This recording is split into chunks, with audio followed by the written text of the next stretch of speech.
Hello' guys, মই পাতিছা ৰাতিপুৱা উঠিয়ে ইফালে বেটাৰ কাৰণে ভাত বহালোঁ আৰু তাৰপিছত মই লেমন পানী খালোঁ, মানে লেমন ৱাটাৰ।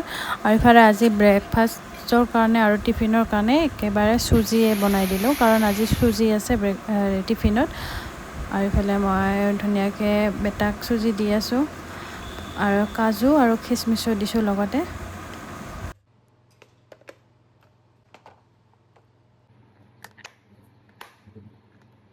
আৰু আজিকালি যিহেতু বেটাই মানে নিজেই ড্ৰেছ পিন্ধিব পাৰে, সেইকাৰণে সেইটোৱে এটা ভাল হৈছে, নিজে ড্ৰেছ পিন্ধিছে। আৰু কেতিয়াবা মানে বহুত দৌৰা লাগি যায়, মানে ভাতটো ভালকৈ খাবই সময় নহয়, সেইকাৰণে এইফালে ওলাই আছে, মই খুৱাই দি আছোঁ। গাড়ীখন সোনকালে আহে তাৰমানে, আৰু যিহেতু আজিকালি মানে বৰ্তমান মানে স্কুল আগুৱাই দিছে আমাৰ ইফালে, আৰু ক'ত বা দিছে নাজানো, কিন্তু আমাৰ বঙাইগাঁও ডিষ্ট্ৰিক্টৰ আগুৱাই দিছে, তো সেইকাৰণে সোনকালে ওলাব লাগে।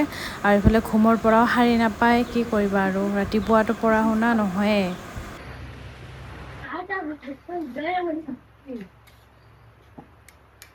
আৰু ইফালে গাড়ী আহিল, তো গাড়ীত উঠাবৰ কাৰণে লৈ যাই আছোঁ। আৰু এতিয়া ময়ো ওলালোঁ মোৰ ডিউটিত। Bye bye.